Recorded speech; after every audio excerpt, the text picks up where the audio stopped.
திருச்சிற்றம்பலம்.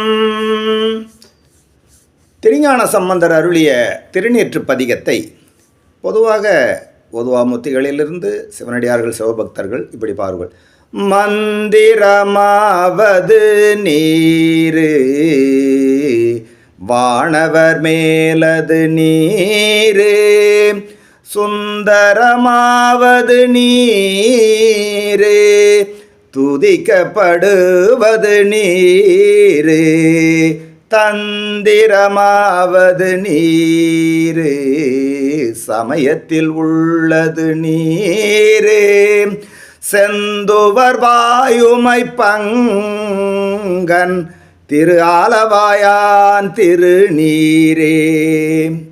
அடியேன் இப்படி முயற்சி செய்கிறேன். மந்திரமாவது நீரே வானவர் மேலது நீரே, சுந்தரமாவது நீரே துதிக்கப்படுவது நீரே, தந்திரமாவது நீரே சமயத்தில் உள்ளது நீரே, செந்துவர் வாயுமை பங்கன் திரு ஆலவாயான் திருநீரே.